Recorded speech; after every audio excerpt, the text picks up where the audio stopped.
भारत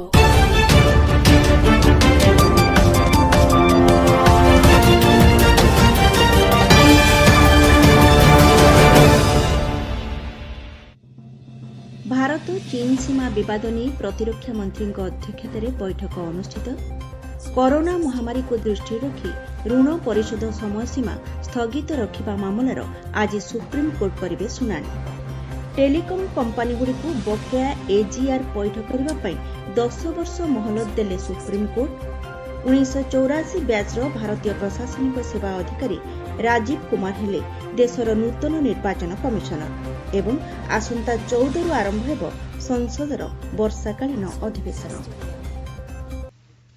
प्रतिरक्षा मंत्री राजनाथ सिंह, वैदेशिक मंत्री एस जयशंकर, जातीय निरापत्ता उपदेष्टा Ajit Doval, chief of defence staff Bipin Rawat, सेनाबाहिनी मुख्य एमएम नरवणे और सामरिक कार्यानुष्ठान महानिर्देशकों सह एक बैठक में जोग देइथिले। आम संवाददाता जणाइछन्ति चीन पीपल्स लिबरेशन आर्मी द्वारा दक्षिण प्यांगंगଠାରେ भारतीय अंचल मध्यकू प्रवेश करने पर उद्यम प्रसंग आलोचनार मुख्य विषय थिला। गतकाली सेनाबाहिनी और चीन पीपल्स लिबरेशन आर्मी मध्य चोसुलଠାରେ ब्रिगेड कमांडर स्तरीय फ्लाग बैठक अनुष्ठित होइथिला। सेनाबाहिनी कहिछि पीपल्स लिबरेशन आर्मी भारत और चीन मध्य सृष्टि होइतिबा सहमतिर लंघन करिथिला। अन्यपक्षरे गतकाली सकाळे जातीय सुरक्षा परामर्शदाता अजित डोभाल वरिष्ठ सेना अधिकारीଙ୍କ सह भारत चीन मध्य देखा देइथिबा सीमा समस्यार समीक्षा करथिले। उभय पक्षर कमांडरଙ୍କ मध्य चोसुलरे बहु समय धरि बैठक चलिथिला। बैठक पर सेना मुखपात्र कर्नेल अमना आनंद कहिथिले जे अगस्ट 29-30 राति सृष्टि होइतिबा विवाद समय चीन सेना पूर्व बुझामणा उल्लंघन करिसंति। भारत चीन सीमा विवाद उत्तेजना मध्य भारतीय सेना प्रकृत नियंत्रण रेखा अतिक्रम करिथिबा चीन अभियोग करिबा परे भारत तीव्र प्रतिक्रिया प्रकाश करिछि। गतकाली चीन विदेश मंत्रालयर मुखपात्र हुआ चुन इंग कहिथिले जे भारत सीमारे उत्तेजना सृष्टि करिबारु विरत रहिबा उचित। से कहिथिले जे चीन कौनसी देशर जमीरु गोटे इंच मध्य अधिकार करिनाही। चीन सेना भारतीय क्षेत्र में प्रवेश करिनाही बोली से कहिथिले। चीनर एभली प्रतिक्रिया परे भारत पक्षरु एहार कड़ा जवाब दिया जायछि। भारत कहिछि चीन सेना अगस्ट 29, 30 एवं 31 3 दिन धरि सीमारे उत्तेजना सृष्टि करिथिला। विदेश मंत्रालयर मुखपात्र अनुराग श्रीवास्तव कहिसंति उभय देश मध्य देखा देइथिबा विवादर कूटनैतिक एवं सामरिक स्तरीय आलोचना माध्यम समाधान करबा पई चेष्टा चलिछि। से कहिसंति चीन सेना पक्षरु पूर्व बुझामणार उल्लंघन करा जाई गत मास 29 एवं 30 मध्यरात्रि परे उत्तेजनामूलक परिस्थिति सृष्टि करा जायथिला। गत 31 तारिखरे मध्य उभय पक्ष मध्य आलोचना चलिथिबा बेले पुणी थरे चीन सेना भारत सीमा मध्यकू प्रवेश करने चेष्टा करुथिबा बेले एहार कड़ा जवाब दिया जायथिला।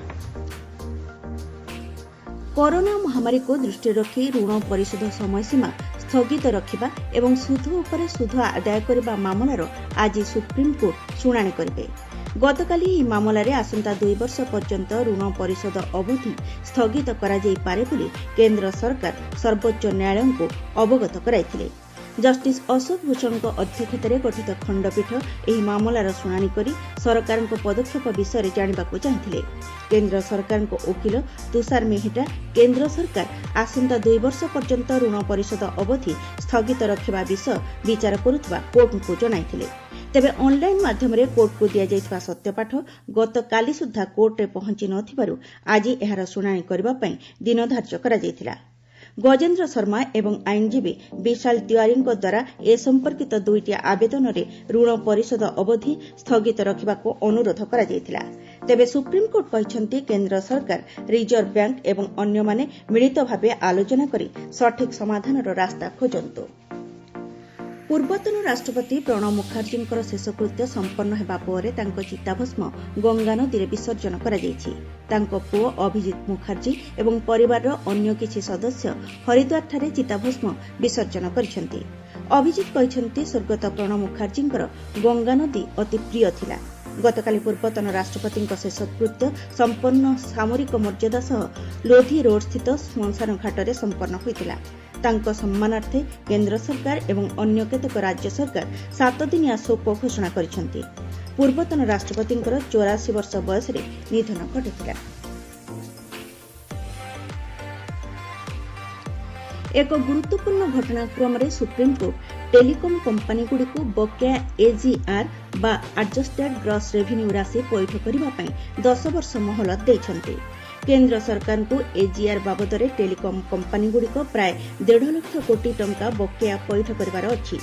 ଜଷ୍ଟିସ୍ ଅରୁଣ କୁମାର ମିଶ୍ରଙ୍କ ଅଧ୍ୟକ୍ଷତାରେ ଗଠିତ ଖଣ୍ଡପୀଠ ଏହି ବାବଦରେ ହୋଇଥିବା ଆବେଦନ ଉପରେ ଶୁଣାଣି କରି ଗତକାଲି ଏହି ରାୟ ଦେଇଛନ୍ତି। ଫଳରେ ଟେଲିକମ୍ କମ୍ପାନୀଗୁଡ଼ିକ ବକେୟା ଏଜିଆର୍ ବାବଦ ଅର୍ଥକୁ କିସ୍ତି ଅନୁଯାୟୀ ପଇଠ କରିବେ। ଏଥିପାଇଁ ସର୍ବୋଚ୍ଚ ଅଦାଲତ ସେମାନଙ୍କୁ 2031 ପର୍ଯ୍ୟନ୍ତ ସମୟସୀମା ଦେଇଛନ୍ତି। କେନ୍ଦ୍ର ସରକାରଙ୍କ ପକ୍ଷରୁ କମ୍ପାନୀଗୁଡ଼ିକୁ 20 ବର୍ଷର ମହଲତ ଦେବା ପାଇଁ ଅଦାଲତଙ୍କ ନିକଟରେ ଅନୁରୋଧ କରାଯାଇଥିବା ବେଳେ କୋର୍ଟ ଏହାକୁ 10 ବର୍ଷରେ ସୀମିତ ରଖିଛନ୍ତି। କୋର୍ଟଙ୍କ ନିର୍ଦ୍ଦେଶ ଅନୁଯାୟୀ ଟେଲିକମ୍ କମ୍ପାନୀଗୁଡ଼ିକ ସେମାନଙ୍କ ବକେୟା ରାଶିର 10% ଚଳିତ ଆର୍ଥିକ ବର୍ଷ ଶେଷ ସୁଦ୍ଧା ପ୍ରଦାନ କରିବେ। କରୋନା ମହାମାରୀ ଯୋଗୁଁ ସୁପ୍ରିମକୋର୍ଟ ଏହି ସମୟ ବୃଦ୍ଧି କରିଥିବା ଜଣାପଡ଼ିଛି। କୋଲ୍ ଇଣ୍ଡିଆ ଲିମିଟେଡ୍ 500ଟି ପ୍ରକଳ୍ପରେ 1.22 କୋଟି ଟଙ୍କା ବିନିଯୋଗ କରିବ। ଏହି ଅର୍ଥରେ ବିଭିନ୍ନ କୋଇଲା ପ୍ରକଳ୍ପର ବିକାଶ କରାଯିବ। 2023-24 ସୁଦ୍ଧା କୋଇଲା ଉତ୍ତୋଳନ ଏବଂ ଏହା ସମ୍ପର୍କିତ ଅନ୍ୟାନ୍ୟ ଆନୁଷଙ୍ଗିକ କାର୍ଯ୍ୟରେ ଦେଶକୁ ଆତ୍ମନିର୍ଭର କରିବା ପାଇଁ ଏଭଳି ପଦକ୍ଷେପ ଗ୍ରହଣ କରାଯାଇଥିବା କେନ୍ଦ୍ର କୋଇଲା ଓ ଖଣି ମନ୍ତ୍ରୀ ପ୍ରହ୍ଲାଦ ଯୋଶୀ କହିଛନ୍ତି। ଗତକାଲି କୋଲ୍ ଇଣ୍ଡିଆ ଲିମିଟେଡ୍ର ଏକ ବୈଠକରେ ସେ କହିଛନ୍ତି, ଆସନ୍ତା 3ରୁ 4 ବର୍ଷ ମଧ୍ୟରେ 2ଟି ପର୍ଯ୍ୟାୟରେ କୋଲ୍ ଇଣ୍ଡିଆ ଲିମିଟେଡ୍ 14,200 କୋଟି ଟଙ୍କା ବିନିଯୋଗ କରିବ। ଏଥିରେ କୋଇଲା ପରିବହନ ଉପରେ ପ୍ରାଧାନ୍ୟ ଦିଆଯାଇଥିବା ସେ କହିଛନ୍ତି। ସଂସଦର ବର୍ଷାକାଳୀନ ଅଧିବେଶନ ଆସନ୍ତା 14 ତାରିଖରୁ ଆରମ୍ଭ ହୋଇ ଅକ୍ଟୋବର 1 ପର୍ଯ୍ୟନ୍ତ ଚାଲିବ। ଲୋକସଭା ସଚିବାଳୟ ପକ୍ଷରୁ ଏ ସଂକ୍ରାନ୍ତରେ ବିଜ୍ଞପ୍ତି ଜାରି କରାଯାଇଛି। 14 ତାରିଖ ଦିନ ପୂର୍ବାହ୍ନ 9ଟା ବେଳେ ଲୋକସଭାର କାର୍ଯ୍ୟଧାରା ଆରମ୍ଭ ହେବାକୁ ଥିବା ବେଳେ ରାଜ୍ୟସଭାର କାର୍ଯ୍ୟଧାରା ସେହିଦିନ ଅନ୍ୟ ଏକ ସମୟରେ ଆରମ୍ଭ ହେବ। କୋଭିଡ୍-19 ପାଇଁ ଦୁଇ ସଭାର କାର୍ଯ୍ୟଧାରା ଅଲଗା ଅଲଗା ସମୟରେ କରାଯିବାକୁ ନିଷ୍ପତ୍ତି ନିଆଯାଇଛି। ସଂସଦୀୟ ବ୍ୟାପାର କ୍ୟାବିନେଟ୍ କମିଟି ଏ ସଂକ୍ରାନ୍ତରେ ପୂର୍ବରୁ ନିଷ୍ପତ୍ତି ନେଇସାରିଛି। କୋଭିଡ୍-19 ସଂକ୍ରମଣ ଦୃଷ୍ଟିରୁ ପାର୍ଲାମେଣ୍ଟ ଅଧିବେଶନ ସମୟରେ ସମସ୍ତ ସୁରକ୍ଷା ନିୟମକାନୁନର ପାଳନ ପାଇଁ ବ୍ୟାପକ ପ୍ରସ୍ତୁତି କରାଯାଉଛି। ସେଗୁଡ଼ିକ ମଧ୍ୟରୁ ଦୁଇ ସଭାର ସମସ୍ତ ସାଂସଦଙ୍କର ନମୁନା ପରୀକ୍ଷା, ଲୋକସଭା ଓ ରାଜ୍ୟସଭା ବୈଠକ ଅଲଗା ଅଲଗା ସମୟରେ ବସାଯିବା ଓ ଶାରୀରିକ ଦୂରତା ବଜାୟ ରଖିବା ପ୍ରଭୃତି ଅନ୍ତର୍ଭୁକ୍ତ। 1984 ବ୍ୟାଚ୍ର ଭାରତୀୟ ପ୍ରଶାସନିକ ସେବା ଅଧିକାରୀ ରାଜୀବ କୁମାର ଦେଶର ନୂତନ ନିର୍ବାଚନ କମିଶନର ଭାବେ ଦାୟିତ୍ୱ ଗ୍ରହଣ କରିଛନ୍ତି। ସେ ମୁଖ୍ୟ ନିର୍ବାଚନ କମିଶନର ସୁନୀଲ ଆରୋରା ଏବଂ ନିର୍ବାଚନ କମିଶନର ସୁଶୀଲ ଚନ୍ଦ୍ରଙ୍କ ସହ କାର୍ଯ୍ୟ କରିବେ।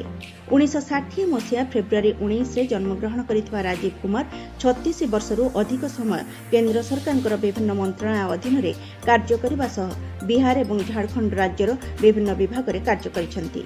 ବିଜ୍ଞାନରେ ସ୍ନାତକ ସହ ଆଇନ ଡିଗ୍ରୀ ଏବଂ ପବ୍ଲିକ ପଲିସିରେ ସ୍ନାତକୋତ୍ତର ଶିକ୍ଷା ଶେଷ କରିଥିବା ଶ୍ରୀ କୁମାରଙ୍କର ସାମାଜିକ କ୍ଷେତ୍ର, ପରିବେଶ ଏବଂ ଜଙ୍ଗଲ, ମାନବ ସମ୍ବଳ, ଅର୍ଥ ଏବଂ ବ୍ୟାଙ୍କିଂ କ୍ଷେତ୍ରରେ ବ୍ୟାପକ ଅଭିଜ୍ଞତା ରହିଛି।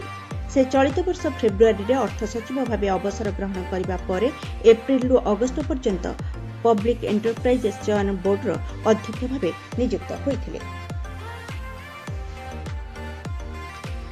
ଦେଶରେ ଗତକାଲି ସୁଦ୍ଧା 23,39,882 ଜଣ କରୋନା ସଂକ୍ରମିତ ଆରୋଗ୍ୟ ହେବା ପରେ ଏହି ହାର 76.94% ବୃଦ୍ଧି ପାଇଛି। କେନ୍ଦ୍ର ସ୍ୱାସ୍ଥ୍ୟ ଓ ପରିବାର କଲ୍ୟାଣ ମନ୍ତ୍ରଣାଳୟ ପକ୍ଷରୁ ମିଳିଥିବା ସୂଚନା ଅନୁଯାୟୀ ଏହି ସମୟ ମଧ୍ୟରେ କରୋନା ଜନିତ ମୃତ୍ୟୁହାର 1.77%କୁ ହ୍ରାସ ପାଇଛି। ଦେଶରେ ସକ୍ରିୟ କରୋନା ଚିକିତ୍ସାଧୀନଙ୍କ ସଂଖ୍ୟା 7,85,996 ରହିଛି। ଗତକାଲି ଗୋଟିଏ ଦିନରେ 65,081 ଜଣ ସୁସ୍ଥ ହୋଇଥିବା ବେଳେ 819 ଜଣଙ୍କର ମୃତ୍ୟୁ ଘଟିଛି। ମହାରାଷ୍ଟ୍ରରେ ସର୍ବାଧିକ 1,94,369 ଜଣ ଚିକିତ୍ସାଧୀନ ଥିବାବେଳେ ଆନ୍ଧ୍ରପ୍ରଦେଶରେ 1,276, କର୍ଣ୍ଣାଟକରେ 87,254 ଏବଂ ତାମିଲନାଡୁରେ 52,578 ଜଣ ସକ୍ରିୟ ଚିକିତ୍ସାଧୀନ ରହିଛନ୍ତି। ମୁଖ୍ୟ ସମ୍ବାଦ ପୁଣିଥରେ। ଭାରତ ଚୀନ୍ ସୀମା ବିବାଦ ନେଇ ପ୍ରତିରକ୍ଷା ମନ୍ତ୍ରୀଙ୍କ ଅଧ୍ୟକ୍ଷତାରେ ବୈଠକ ଅନୁଷ୍ଠିତ। କରୋନା ମହାମାରୀକୁ ଦୃଷ୍ଟିରେ ରଖି ଋଣ ପରିଶୋଧ ସମୟସୀମା ସ୍ଥଗିତ ରଖିବା ମାମଲାର ଆଜି ସୁପ୍ରିମକୋର୍ଟ କରିବେ ଶୁଣାଣି।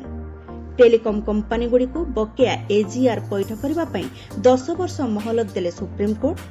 1984 ବ୍ୟାଚ୍ର ଭାରତୀୟ ପ୍ରଶାସନିକ ସେବା ଅଧିକାରୀ ରାଜୀବ କୁମାର ହେଲେ ଦେଶର ନୂତନ ନିର୍ବାଚନ କମିଶନର ଏବଂ ଆସନ୍ତା 14ରୁ ଆରମ୍ଭ ହେବ ସଂସଦର ବର୍ଷାକାଳୀନ ଅଧିବେଶନ।